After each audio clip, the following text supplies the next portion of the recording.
एक और नई वीडियो में और एक इम्पॉर्टेंट वीडियो। सो आपका एम्स नर्सिंग का जो प्रिपरेशन बहुत अच्छा चल रहा होगा, आपके लिए एक इम्पॉर्टेंट वीडियो।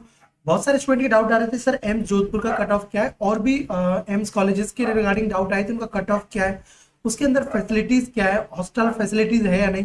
तो मैं कंप्लीट इस वीडियो को आपके बारे में बताने वाला हूँ, वीडियो को कंप्लीट डिटेल्स में आपको देने वाला हूँ। अगर ये वीडियो आपको इन्फॉर्मेटिव लगे और अच्छा लगे तो वीडियो को लाइक करो और चैनल को सब्सक्राइब करके बने रहना। अगर अभी आपने एडमिशन से पहले देख रहे हो, आपने एडमिशन नहीं लिया है, तो कैसे काउंसलिंग करना होगा, कैसे चॉइस फिलिंग करना होगा, तो वो सब कुछ मैं आपको बताऊंगा जब तक कि आपको एडमिशन नहीं मिल जाता इस चैनल पे। तो सब्सक्राइब करके बने रहना। तो चलो हम स्टार्ट करते हैं, और एक चीज कमेंट करके ये बताना कि नेक्स्ट एम्स का कॉलेज आप कौन सा चाहते हो, जो इस सीरीज के अंदर में मैं आपको स्टार्ट करूँ। ये जो सीरीज है हमारा एम्स इनसाइट सीरीज है, ठीक है ना। देखो सबसे पहले हम चलो स्टार्ट कर दें। सबसे पहले एम्स जोधपुर, इसका जो स्टेब्लिशमेंट हुआ था 2012 के अंदर में हुआ था, और ये जोधपुर राजस्थान के अंदर में लोकेटेड है। अब बोलोगे सर इसमें एडमिशन का प्रोसीजर क्या है, कैसे एडमिशन लेते हैं। इसका एडमिशन का प्रोसीजर इसमें सिंपल सा है। आपको सबसे पहले आपका जो एम्स नर्सिंग और पैरामेडिकल का जो एग्जामिनेशन होता है, अगर आपको नर्सिंग के अंदर में एडमिशन लेना है तो एम्स नर्सिंग का आपको जो एंट्रेंस एग्जामिनेशन होता है एम्स के द्वारा जो कंडक्ट कराया जाता है, वो आपको उसमें आपको पार्टिसिपेट करना होता है। पार्टिसिपेट करने के बाद में आपको काउंसलिंग के अंदर में पार्टिसिपेट करना होता है। काउंसलिंग के अंदर में बोलोगे कौन स्टूडेंट एलिजिबल होगा सर। देखो काउंसलिंग के अंदर में आपको एक पर्टिकुलर आपका मेरिट लिस्ट निकल के आता है, जिसका मेरिट लिस्ट में नाम होगा वही काउंसलिंग के लिए एलिजिबल होगा। अब मेरिट लिस्ट में कितने स्टूडेंट आते हैं, देखो जितना आपका सीट्स है, जैसे आपको पता है आप 1291 अभी तक के रिसेंट डाटा के अकॉर्डिंग आपका सीट्स है 1291 टोटल अभी सीट्स है। 92 है, 91 है, 93, ठीक है ना। इतना आपका टोटल सीट्स है, इसके 4 गुना स्टूडेंट को लेते हैं वो, ठीक है ना, कैटेगरी वाइज सीट के हिसाब से। तो वही स्टूडेंट इसके लिए एलिजिबल होते हैं। अब मैं आपको बता दूं, ये एक बहुत रेपुटेटेड इंस्टीट्यूट है, क्योंकि आपको पता है जब स्टूडेंट अपना चॉइस फिलिंग करता है तो वो सोचता है एम्स दिल्ली लूँ या जोधपुर लूँ, ठीक है ना। तो दिल्ली के बाद में जो दूसरे नंबर पर जो मुझे सबसे बेटर कॉलेज लगता है वो आपका एम्स जोधपुर है, ठीक है ना। अब इसके लिए देखो इसका जो कोर्स ओवरव्यू बता देता हूँ, फिर मैं आपको कट ऑफ बताऊंगा। ये देखो 4 ईयर का इसमें कोर्स प्रोग्राम इसका होता है। इसके लिए केवल फीमेल्स एलिजिबल है, ठीक है ना। मेल कैंडिडेट बीएससी नर्सिंग करने के लिए एम्स नर्सिंग एम्स जोधपुर के अंदर में एलिजिबल नहीं है, किसी भी एम्स के अंदर में एलिजिबल नहीं है। इसका जो इंटेक होता है नेशनल लेवल काउंसलिंग के थ्रू होता है, जो कि मैंने अभी आपको बताया। अब इसका मैं देखो 24 के अंदर में जो कट ऑफ का रेंज क्या रहा है, ठीक है ना, वो मैं आपको बताता हूँ। ये इन टर्म्स ऑफ मैं आपको अभी बता रहा हूँ, ये आपको मैं बता रहा हूँ इन टर्म्स ऑफ रैंक बता रहा हूँ, ठीक है ना। फिर मैं आपको साइड में बता दूंगा कितना आपको मार्क्स लेके जाना है, क्योंकि जो रैंक ज्यादा वेरी नहीं करता, मार्क्स आप पे डिपेंड करेगा। मार्क्स अगर आपका पेपर, जैसे आपने अभी नीट का पेपर देखा तो टफ पेपर आया, तो उसके बाद में क्या ऑटोमेटिक मार्क्स डाउन हो जाता है, बट एडमिशन तो उतने स्टूडेंट को मिलेगा जिस रैंक पे पिछली बार हुआ था, ठीक है ना।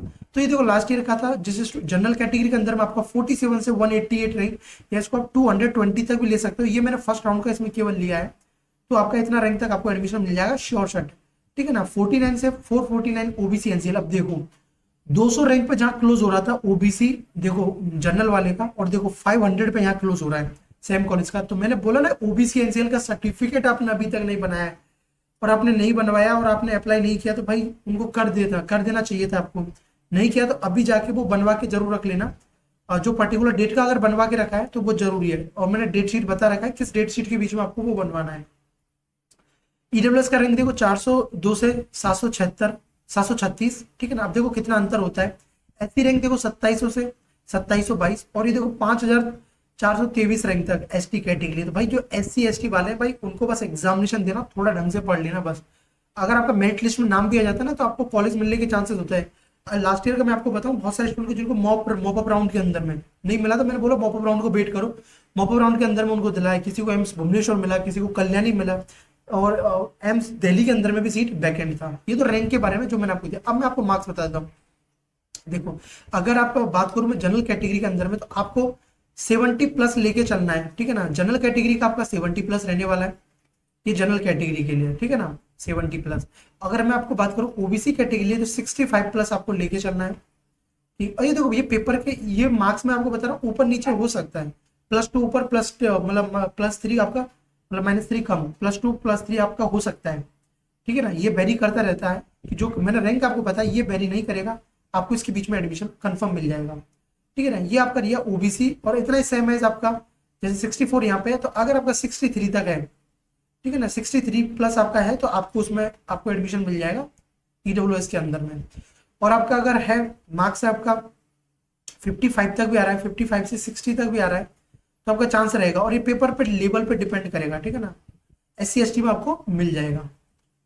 अब हम आगे चलते हैं सीट मैट्रिक्स के बारे में। जो सीट मैट्रिक्स ये अप्रोक्स, मतलब अप्रोक्स नहीं, ये कंफर्म है।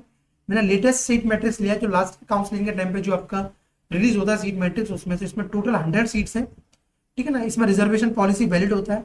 जनरल की 41 सीट्स हैं, 41 सीट्स ऐसे जिन पे कि किसी मतलब कोई भी एडमिशन ले सकता है। लेकिन अगर आपने OBC NCL वाला अपना जो कास्ट सर्टिफिकेट लगाया है तो आपको 27 सीट्स पे आपको एडमिशन मिल सकता है, ठीक है ना। SC के लिए 15 सीट्स है, ST के लिए 7 सीट है, और ये देखो 10 सीट्स है। अगर आपका देखो ये जो सीट मैट्रिक्स है ये वेरी करता है अगर सीट मैट्रिक्स इंक्रीज होता है तो, लेकिन अभी जब तक कोई अपडेट नहीं है जब तक तो आपको यही मान के चलना, क्योंकि यही आपका लेटेस्ट डाटा है। अब देखो फी स्ट्रक्चर क्या रहता है, मैं आपको ना ओवरऑल एक बार मोटा मोटा बता दूं तो देखो आपका कंप्लीट 4 ईयर का जो फी होता है वो आपका 4,000 से 5,000 रुपये लगता है कंप्लीट 4 ईयर का। ये आपका जिसमें आपका देखो ट्यूशन फी और हॉस्टल रेंट ये सब इंक्लूड करके आपका, ठीक है ना, 4 से 5,000 रुपये लगता है। और आपका जो मेस फी है ये देखो ये आपका पर मंथ आपका लगता है 3500 से 4500 रुपये, डिपेंड करेगा मेस टू मेस, ठीक है ना। हॉस्टल फैसिलिटीज इसके अंदर में आपको गर्ल्स हॉस्टल मिल जाता है, ठीक है ना, कैंपस के अंदर में ही है। आपको सब कुछ मिलता है, बेड टेबल अलमीरा, ठीक है ना, वाईफाई भी है, कॉमन रूम मिलता है, ठीक है ना, और सिक्योरिटी वगैरह ये सब कुछ आपका बेसिक चीज ये सब है। अब आपको अगर जाना है इसमें एम्स के अंदर में तो कैसे जा पाओगे आप, देखो जोधपुर से आपको देखो एयरपोर्ट है, आपका जोधपुर एयरपोर्ट से 5 किलोमीटर दूर पड़ता है, और जोधपुर जंक्शन से बस 6 किलोमीटर दूरी पे आपको ये पड़ता है। और यहाँ पे आपको देखो बस की भी सुविधा है, ऑटो कैब ड्राइवर आप इनके थ्रू भी आप जा सकते हो। तो आपको जोधपुर एयरपोर्ट और जोधपुर जंक्शन आपको टारगेट में करना है। इसके अंदर में आपको एनुअल फीस हुए, स्पोर्ट्स फैसिलिटीज हुआ, वॉलीबॉल बैडमिंटन योगा कल्चरल ये सब आपको कंडक्ट कराए जाते हैं। कैंपस लाइफ, यहाँ का जो कैंपस है क्लीन एंड ग्रीन एनवायरनमेंट है, बिल्कुल अच्छा एकेडमिक वे है। तो आप यहाँ अगर एडमिशन लेना चाह रहे हो तो आप बिना कुछ सोचे एडमिशन आप ले सकते हो, ठीक है ना। अब इसके मतलब कि इसका जो कि प्रोन्स क्या है कॉन्स क्या है, देखो प्रोन्स सबसे अच्छा है कि मतलब इसका फायदा क्या है कि भाई आपको कम फीस के अंदर में, थोड़ा सा मिनिमम फी के अंदर में आप गवर्नमेंट कॉलेज से आप BSc नर्सिंग कर पाओगे। इसका जो इंफ्रास्ट्रक्चर बहुत अच्छा इंफ्रास्ट्रक्चर है, ठीक ना, और आपको अच्छा नर्सिंग का ट्रेनिंग यहाँ पे प्रोवाइड किया जाता है। कौन सी है कि भाई जो स्टूडेंट मेल कैंडिडेट है वो यहाँ के लिए एलिजिबल नहीं है, और ऑब्वियस बात है कंपटीशन अच्छा खासा रहता है। लेकिन अगर आप अच्छे से मेहनत करते हो, अभी अच्छे से पढ़ते हो, और अभी आप इस टाइम पे इस वीडियो को देख रहे हो कि अभी आपका एग्जाम होने वाला है अराउंड आपके 1 मंथ के बाद में, तो भाई अभी अच्छे से आप पढ़ो जिससे कि आपको यहाँ एडमिशन मिल जाए। बाद में कहाँ आपको एडमिशन दिलाना होगा, कौन सा बेटर रहेगा, उसकी रेस्पॉन्सिबिलिटी मेरी है, मैं आपको बाद में फर्दर गाइड कर रहा हूँ, ठीक है ना। सो आपके लिए फाइनल एडवाइस मेरा यही रहेगा कि अच्छे से प्रिपरेशन करें, और मेरा देखो टेलीग्राम चैनल है एटिक अकेडमी करके, उसको ज्वाइन कर लेना। जो भी फर्दर अपडेट होंगे उनको मैं आपको बताता रहूंगा, काउंसलिंग के टाइम पे भी हेल्प करूंगा, फर्दर जितना भी होगा।